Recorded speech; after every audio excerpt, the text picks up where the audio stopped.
Pondok Pesantren Salafiyah Al-Faqih Kobong Banjaran Pucung Cilangkap Tapos Depok Minggu, 10 Mei 2026, malam dipadati ratusan jemaah. Kedatangan jemaah ini adalah untuk menyemarakan malam puncak haul ke-37 almarhum Kiai Haji Muhammad Sandi atau Abah Sandi. Tanpa hadir di lokasi Ketua Pengurus Cabang Nahdlatul Ulama NU Kiai Haji Ahmad Syolehan, Camat Tapos Jarkasih, Ketua RW 5 Cilangkap Hasan Basri, Ketua RT, serta tokoh agama dan tokoh masyarakat setempat. Selain itu, keluarga Kobong yang datang dari berbagai daerah, diantaranya Bogor, Bandung, Tegal, hingga Demak. Peringatan wafatnya almarhum Abah Sandi ini berlangsung selama 7 hari berturut-turut sejak Senin 4 Mei 2026. Acara dipimpin langsung pimpinan Kobong Abah Dedi Rahmat Sandi, yang juga merupakan salah satu putra almarhum. Berdasarkan catatan, almarhum Abah Sandi, yang merupakan salah satu penyebar agama Islam di wilayah Banjaran Pucung dikenal sebagai sosok sederhana dan bersahaja. Warisannya berupa ilmu dan 2 bangunan masjid di Banjaran Pucung tak lekang oleh waktu. Bakal terus menjadi pahala yang tak henti mengalir. Lantunan doa, zikir, tahlil, dan manakib mewarnai peringatan haul. Haul ditutup dengan acara ramah tamah, silaturahmi, dan makan bersama.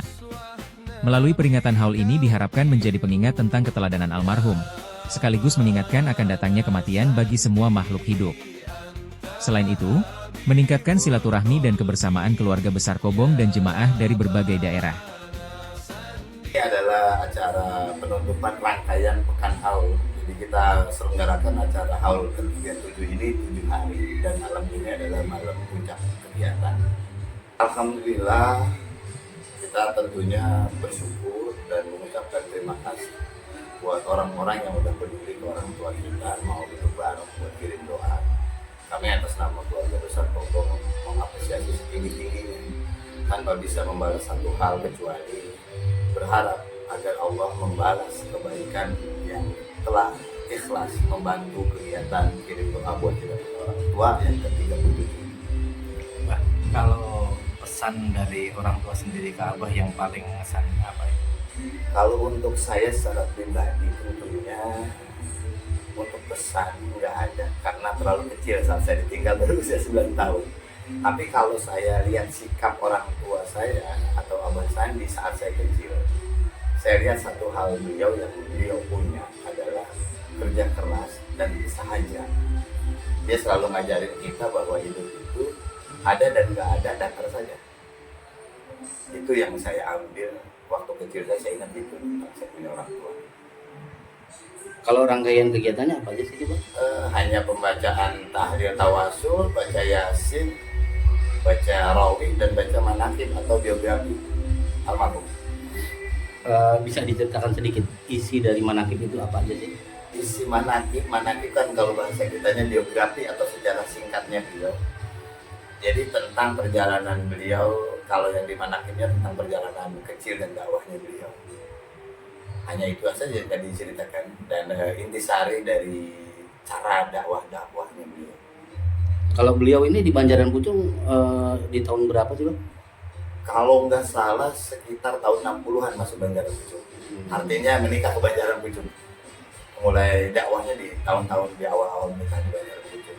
Berarti babat alas juga ya, karena kan dulunya pasti kondisi masih sepi ya? Ya kalau kondisi jangankan zaman beliau baru ke Banjaran Pucung ya, kalau saya lihat dari buku sejarah beliau yang ditulis oleh narasumber yang masih tahu betul keadaan waktu awal pertama dia kesini ke Banjaran Pucung, bahwa Banjaran Pucung itu ya lumayan cukup sepi. Artinya sepi, kegiatan keagamaan Islam juga masih sepi banget.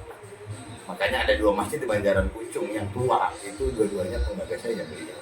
Di mana aja? Satu di RW 07 namanya Masjid Jaminul Huda. Itu dibangun di tahun 70-an. Dinamakan Nurul Huda karena bebarengan punya anak dinamakan Nur Kamal. Tahun 70-an. Terus tahun 89 dia mulai lagi bikin masjid di RW 05 yang sekarang kita kenal dengan Masjid Agung Banjaran Pucung. Cuma sayang di masjid itu dia belum sempat melaksanakan sholat Jumat. Rencana sholat Jumat mau digelar hari Kamisnya dia keburu meninggal. Jadi untuk di masjid yang Agung Banjaran Pucung atau Jamiul Husna ini dia belum sempat ngikut sholat Jumat di sana. Kalau dulu zaman saya kecil, kayaknya sekelurahan Cilangkap itu masih jarang sakit. waktu saya kecil ya, karena kegiatan-kegiatan agama kayaknya dulu orang mau nikah aja biasanya ke rumah dulu sih, minta pengantar dari beliau. Dulu ada namanya seksi agama kan mungkin, tapi yang saya lihat itu sih. Harapan Bah dari penutupan haul ini? Harapan saya bahwa buat keluarga besar Kobong agar kegiatan ini terus dijaga, karena ini pertama adalah momen kirim doa buat saya punya orang tua. Yang kedua ini momen kita silaturahmi keluarga Kobong, karena keluarga Majelis Dzikir Al-Faqih atau kita panggil Kobong, Pondok Pesantren As-Salafi Al-Faqih ini ada 2 hal kita kumpul barengnya. Pertama di tanggal 12 Rabiul Awal atau perayaan peringatan hari lahirnya Nabi Muhammad SAW, dan acara haulnya kita punya orang tua. Jadi ini memang momen di mana kita bisa kumpul. Makanya ini ada yang dari Jogja tadi datang pagi, ada yang dari Jasinga, ada yang dari Bandung.